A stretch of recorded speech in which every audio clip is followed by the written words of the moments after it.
up, y'all? It's me, Erica, and we are down here.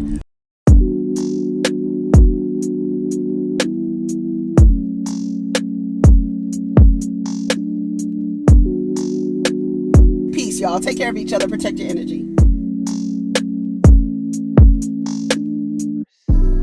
What's up, y'all? It's me, Erica, and this is your Love and Marriage Huntsville recap. This is the finale. Luckily, this weekend was the finale of two shows that ironically get the most views. Like, people love these two shows. Not sure why. Maybe because it just stirs up so much conversation. Maybe because these couples are relatable. Maybe these couples, kind of mirror what a lot of other people are going through. I don't know. Like, Love and Marriage Huntsville and Potomac are really, really popular shows. And I'm glad, honestly, to be honest, as a reviewer, and the way that people inject their biases and their experiences and their truths into, my opinion, as if my experiences and truths and biases are should align with yours. I do find it weird. Last week, so many people, I'm not sure how it was understood that I was suggesting that Melody tiptoe around Huntsville because Martell doesn't have any control. She's a single woman, and she shouldn't have to tiptoe around Huntsville. And to me, I find it so odd for women, possibly who have never been in relationships with men who lack self-control, with men who feel that their actions are warranted no matter how violent or disrespectful they are. I'm not sure that maybe that might be why so many women were like, males shouldn't have to tiptoe around around Huntsville. And every day we see a man who has killed his entire family. Every day. It's a story every single day about a man killing his entire family, coming back, the ex-husband or the ex killing his ex-wife. I don't understand. I mean, I guess these women just they shouldn't have to, be fearful of, the men who have exhibited unpredictable violent behavior. So I don't know. I thought it was kind of weird. For me, I don't play with crazy, unpredictable niggas because they often, act out of, mismanaged emotions and go into a rage and then do something that they end up regretting. I mean, and y'all act like people on reality shows can't get into legal trouble, all the way down to murder. Look, hello, Tim Norman. Anybody want to call up Tim Norman from Sweetie Pies? Okay. You don't know what people are capable of. And no, the girl shouldn't have to tiptoe around Huntsville because Huntsville is only so big with over 200,000 people. I don't think that she should play games with him by letting him know her whereabouts unless she was stranded on the side of the road and didn't have anyone else to call, didn't have her tribe to call. Maybe then I can understand you telling your ex-husband, who is volatile, unpredictable, uncontrollable, then you can tell him where you are. But until then, you don't get to know where I am. Oh, well, and then it's like so many people, well, maybe Melody meant, no, I'm not going by what maybe they meant. I'm going by what I saw on the TV, and what the story that was told is that he called her, asked her where she was. She told him. He stopped his meeting, came up to where she was, and started recording them. That sounds like a man you do not want to tell your whereabouts to because, oh, wait a minute, he might show up there. Anyways, Melody and Tiffany are having a conversation about the way that Tisha was talking to her, that Tisha said she wanted dirt on her, that she didn't ask her any personal questions. She just wanted to get right to the dirt. She wanted to know where there's skeletons in the closet. And she keeps saying that she's pretty transparent. I believe that Tiffany is transparent. The people who are complaining that she's not transparent to them should probably ask themselves, why aren't you getting transparency from her? Because she's saying she's transparent and you're not seeing it. So what's missing? Maybe a safe space? I don't know. Maybe Tisha doesn't provide a safe space for somebody to be vulnerable and transparent with. That's all I could think about. Melody needs some interns for her modeling agency. I don't know what's going on down there at Melody S. Holt. You remember she had all the pictures up of herself, and y'all also thought that that was normal. That a businesswoman, okay, a businesswoman who has a multi-level empire has pictures of her all over her office, just her. Oh, you didn't see that one picture of her and her family? Yeah, I saw that one picture of her and her family. I did. Yes, I did. But I did see every other poster size image of her in her office as a businesswoman. I'm not sure what kind of business she's running. It does look like maybe it's entertainment, and it looks like I've done all of this. It looks like when you go to a modeling agency and the person running the modeling agency has been a model before and is showing how she has progressed in her career modeling. So her magazine covers are all on the wall so that you could see, I'm a model, I have the experience, I can give you direction and instruction here, pay me to help you do that. That's what Melody Office is giving. So anyways, I just had to make, because I think it's hilarious how so many people like, oh, Erica, you really hate Melody. I don't like her. I don't like her. I don't like her character. And I can also feel bad because of how she was mistreated by her ex-husband. I can still feel bad for her. I can access empathy for her. But then I can also be like, girl, you're weak and you're whack as fuck and you're not cool as hell and your personality is fucked up. But I'm sorry that your husband cheated on you. Those two things can exist, y'all. I don't have to be kissing Melody's ass or being like, oh, Melody, are you okay? Oh, Martell, oh, and everything else she do that I have to be like, oh, because Martell, is that why you did that? Is that why you were rude to your friends? Because Martell? That, you know what I'm saying? I don't have to do that. Y'all like, y'all really hate Melody, huh? Y'all don't like Melody. No, I don't.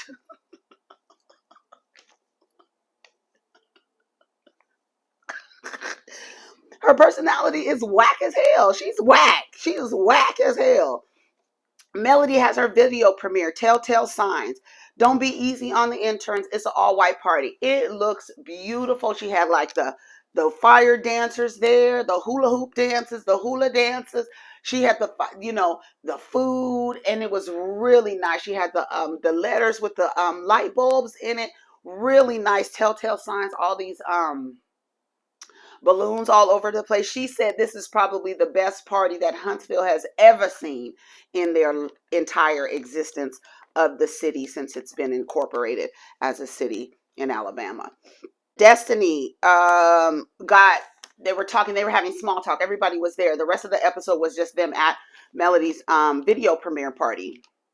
And Destiny was talking to Maurice and Kimmy about the honeymoon that she got Kimmy, and was like, oh, we're going on the honeymoon.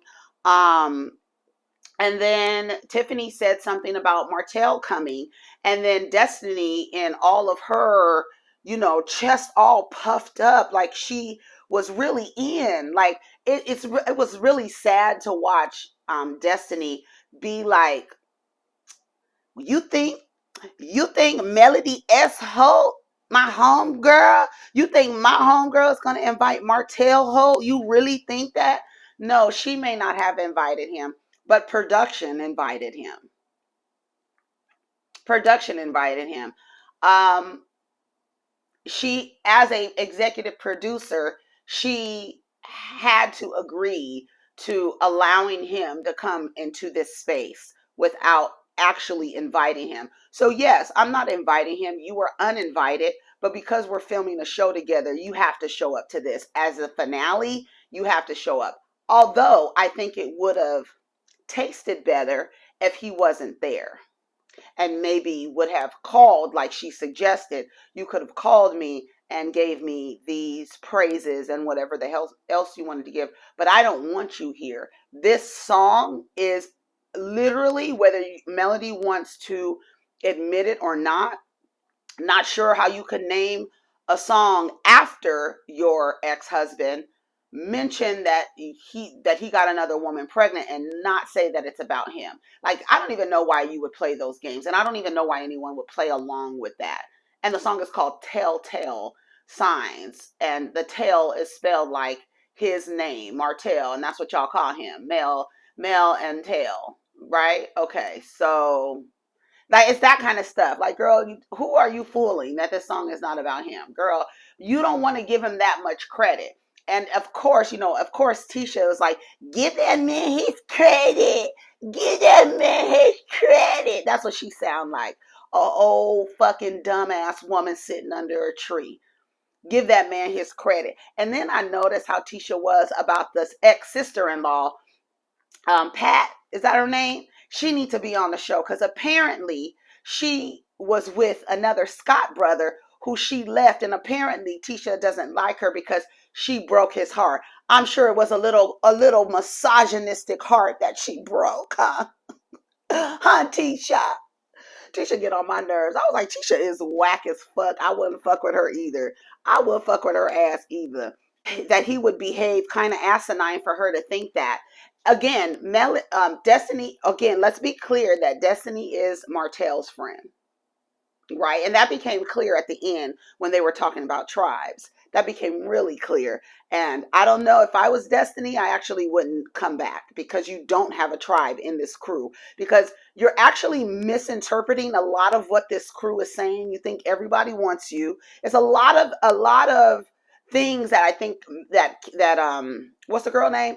Destiny. She needs to reevaluate her relationships with this entire friend group, because while you're over there trying to get Tiffany to be transparent and forthright and upcoming, you are going through a divorce and we have not heard about it at all, to the point where you can't even mention your ex-husband's name.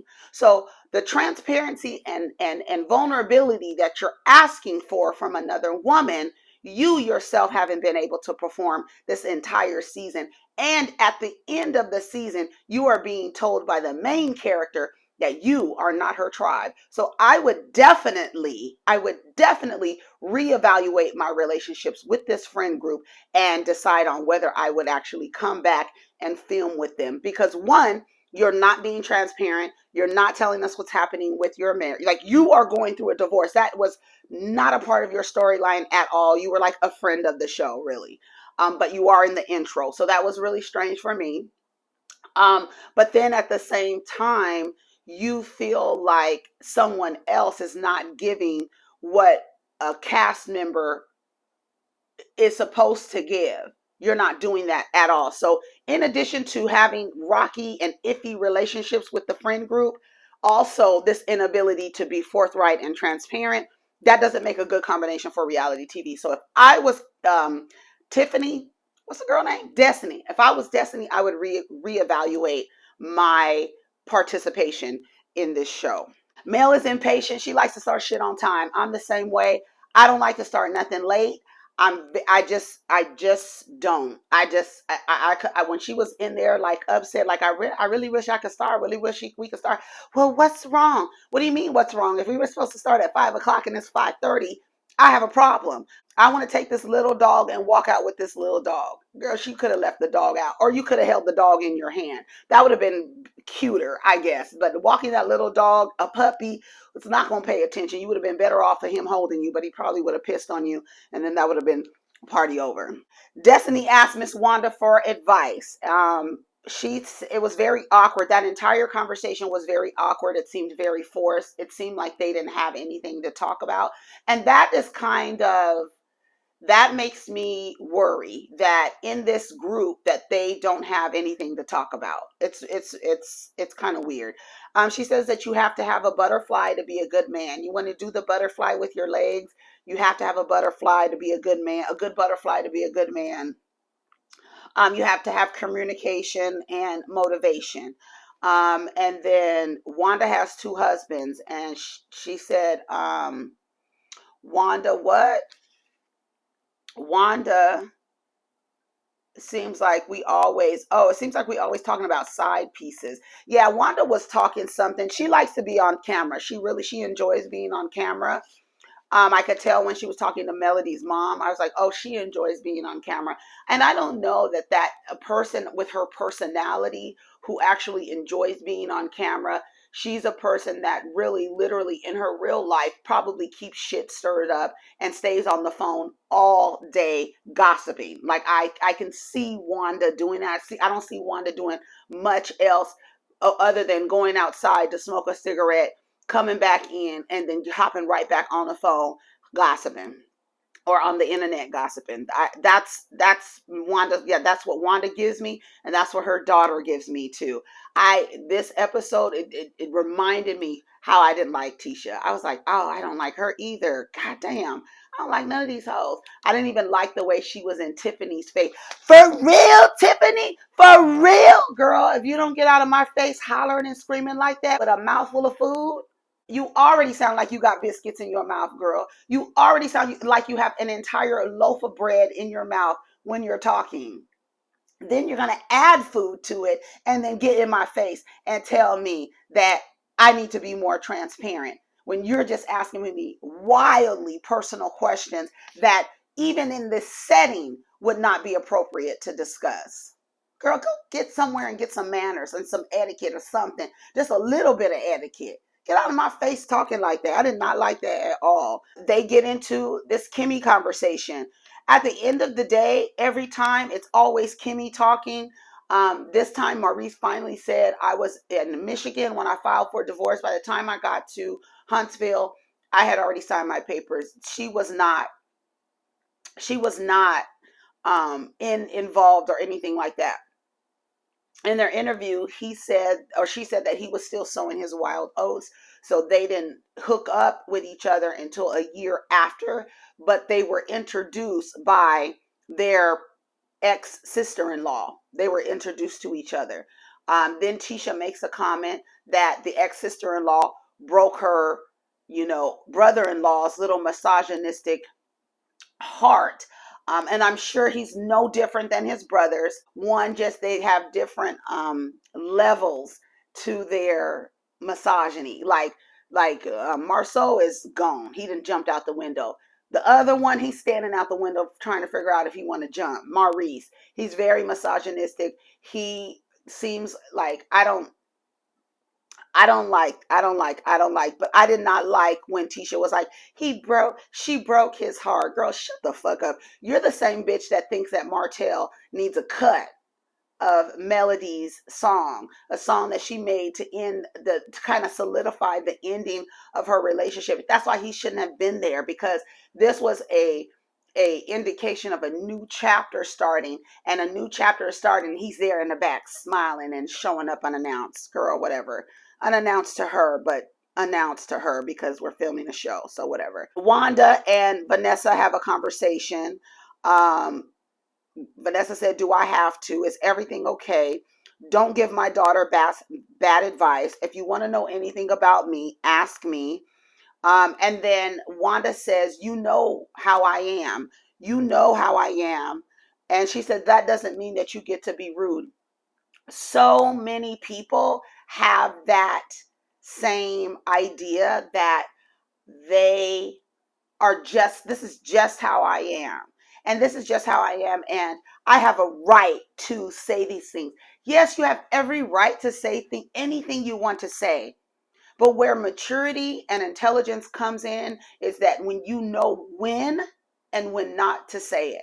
And when you say things that are wildly inappropriate, that are wildly personal, that are disrespectful, that are disrespecting people, you can't turn around and say, that's just how I am. So therefore, you shouldn't even have that reaction. That's dead. If you feel like you're just who you are, and just who you are, ask inappropriate questions, say things that are out of order, then you can be that person outside of this group.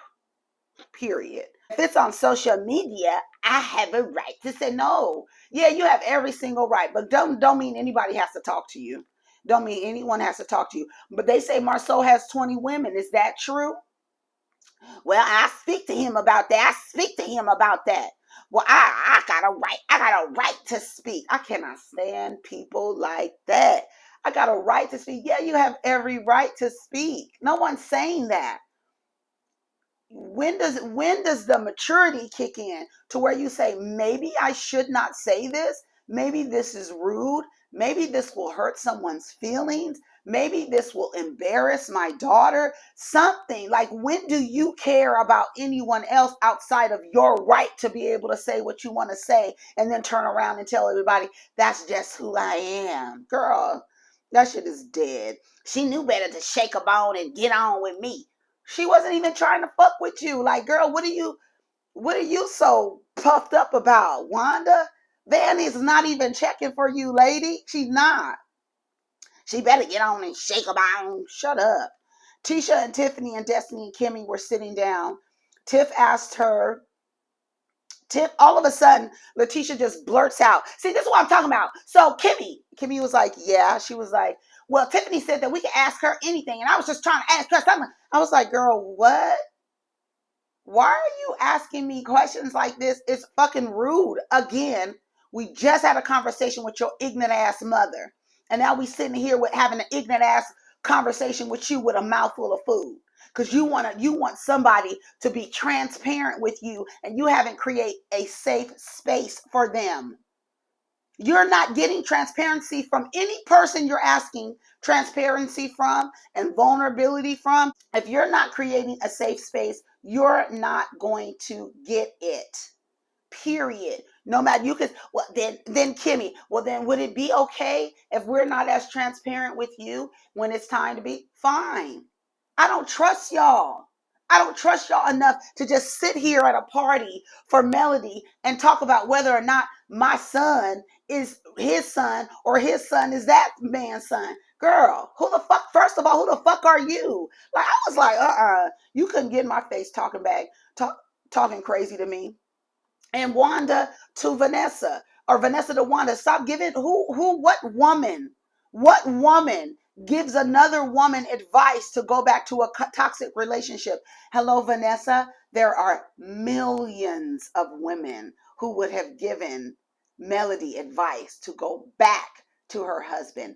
Millions, honey. Millions of them would have told her to go back to that cheating ass man and just accept it. She went back. That old programming sent her back to that relationship, produced another baby. He didn't change, and she finally was tired of looking like a goddamn fool and left. It's a lot of women would have given Melody advice to go back to Martell. Millions, not thousands, not hundreds, millions. Do you hear me? Millions of black women. Don't get it twisted. Do not get it twisted. They do it every day. I'm sure you have a time when some woman told you to do something that didn't serve you. I'm sure of it. I'm sure of it. When did you get a divorce? I wanted something more. I wanted something different. She said both. You're getting hung up on semantics. That's how you know the person is not willing to talk to you, because now they're just picking out one word that you use to negate the entire conversation in an effort to take the conversation in that direction instead of on the subject at hand. Now, I'm going to get hung up on semantics so we could divert the conversation to the semantics and not the actual topic, because I don't feel comfortable talking to you about that. So I'm going to continue the conversation and get hung up on words. That's what I'm going to do. Deflection. If we're not transparent with you, is that okay? That's fine. You guys haven't created a safe space for her, and I'm going to die on that hill. And if I was Tiffany, I would have said, yes, I am transparent. But you should ask yourself, why am I not being transparent with you? Because my transparency and my vulnerability is a gift. Understand that. And you can't share it with everybody. Not everybody is worthy of your vulnerability. Please understand me. And just because there's a camera in the corner and we sitting here dressed cute, you don't get to turn your neck and put your big face in my face to tell me that something is wrong with me, not allowing me to gift you my vulnerability. You don't get it at all, especially acting like that. So when you are worried about somebody not being vulnerable with you, ask yourself why. Okay? Okay. She comes out with the dog. She walks out with the puppy. That was cringe. Cringe level on 1,000. She gives an announcement and she's like saying, all these people who are a part of my village, you have been supportive to me, this and that. The video plays. When it gets to the lyric that says you got a girl pregnant, Letitia hollers out like you didn't know the words of the song, you lying ass bitch, but you wanted to make something up in that moment. I thought she said the song wasn't about him. Give him his cut. No, Melody is going to get paid from her pain that was caused by this unpredictable, disrespectful, immature man. So no, he doesn't get a cut at all. I remember the boy's father telling me that if I talked about him on any of my videos, that I need to give him a cut. I wish the fuck I would. I wish the fuck I would. Let's say I did, okay? Let's pretend that Melody is going to give Martell a cut of a song that he inspired. No, pay her for her pain. The fuck is wrong with these niggas? And then you got the women. Hello, one of the millions of women who will sit there and say, because you made a song about your ex-husband cheating on you and destroying his empire, that you need to give him. You need to give him a cut. Girl, fuck you. Fuck you. Oh, and then she called it a male bashing song. I don't like Letitia Scott at all. Not at all.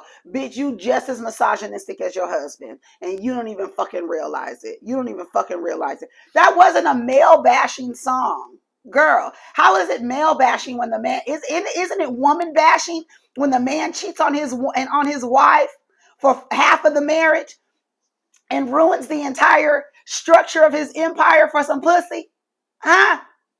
Isn't that a woman bashing move? Huh? Fucking bitch. That bitch get on my nerve. I was like, this bitch, go sit down somewhere. Go back in the house and make you another plate. Mel and Destiny have a conversation. Destiny tells her she's taking it to the next level, but I'm mad at you. Wrong time. Wrong place, wrong time. I don't have a village. I don't have a village. They had this conversation about having a village. Basically, Melody was mad because she said, you pulled me aside while I was enjoying my moment to discuss the dynamics of our relationship. At the end of that conversation, I took it as Melody told Destiny, you have a lot going on in your life. I have a tribe. I'll be your tribe, but when it's all said and done, and I need some support and I need someone to call on, I will not be calling you. I have people to call. You can call me though. For me, I would have left that party and not looked back, because what she's telling you is, I don't need you. If you need me, I got you, but I don't need you. So then you need to evaluate the friendship. Where should Melody put Destiny? Remember, Destiny is Martell's friend. Right? So I'm not coming to you as my tribe at all. You're not going to be my tribe. And that's just what it is. You're newly divorced. She told her kids don't check for her. She was trying to establish, like, girl, when you need me, I'll be there for you. And when I need you, you'll be there for me. If I'm available, have anybody ever hit you with one of those? If I'm available, I can be your tribe. Melody says she's tired of the drama. You can bring the kids to my house. My kids don't fool with you. They're not checking for you. Little Martell loves me. Destiny, you seem to have this misunderstanding in communication when it comes between you and other people. You thought Jalen wanted you. You think little Martell likes you. You think Kimmy wants you. It's a lot of people like you're saying these things, and a lot of people are saying, nah, that's not what it is. And I'm trying to figure out, was that kind of that energy, was that present in your marriage? Like a lot of misunderstanding. And then it was weird because she was like, you shouldn't let your kids talk about adults like that. So are they supposed to be dishonest about their feelings so they could placate yours? The kids say that you're boring. Why would I want my kids around you? Like I said, Destiny needs to reevaluate her relationship with Melody. It's just simple as that. You shouldn't tell me how to parent. I'm not telling you how to parent. Yes, you are. I just told you my kids don't really fool with you. If I needed anything, I'm not calling you. But if you ever need anything, girl, you can call me. And if I'm available, I got you. Baby, it wouldn't be. We're good. We're good. We are each other's village. Melody was like, well, I got a village. Like let's be clear. I got a village. You're not my village. That must really hurt. I imagine how hurtful that was for her to realize that I don't have a village in this person. She is saying that to me, but it's not going, it's going to be one-sided. This is not going to be a mutually beneficial relationship, right? Because she doesn't see the benefit in my villagery. She doesn't see the benefit in me being part of her village. She told you, I won't call you if you need someone. If I need someone, basically. That's what she said. I'm good when it comes to that. You're newly divorced. You got a new business. You got a new baby. There's no way in the world that I would call you if I needed anything. You got enough shit on your plate. And I got 4 kids and a business, right? And I'm trying to build shit. And I'm trying to sing and all this other stuff. That doesn't make sense. It doesn't make sense, Melody. But I think it was very hurtful the way that she put it. She put it as nicely as possible, but in essence, she told her, if I ever need anything, I am not calling you. And that has to hurt as someone who, like, she really has these weird ideas of the relationships that she has with people, and they're not parallel to what the other person thinks a relationship is. So it's time to reevaluate your relationships, Destiny. They start running back. Martell is here. She didn't expect him. I wanted to show you support. You could have called. You essentially crashed my party. I hope you're successful. Congratulations. And he gives her a hand. She gives him a handshake, and he says he's gonna call his attorney because I know he was playing. He seemed like he was playing, but shit, you never know. He said he was gonna call his attorney to get 50% of that record because it's about him. It is about him, but you're not getting 50% of shit. Okay, because you got 50 because you was fucking somebody else 50% of your relationship, of your marriage. So you ain't getting 50% of nothing. You would have got something had you not been fucking, but it wouldn't have been no song. So thank you. Anyways, y'all, take care of each other, protect your energy. Let's get down in the comments. Tell me what you guys think. What do you guys think? What I was concerned about is Tiffany, Destiny, and Melody's friendship, and reevaluating that friendship. And how would you feel if your friend told you, someone you thought was your tribe, told you, girl, I wouldn't call you if I needed anything. You can call me though. Anyways, y'all, take care of each other, protect your energy. Peace.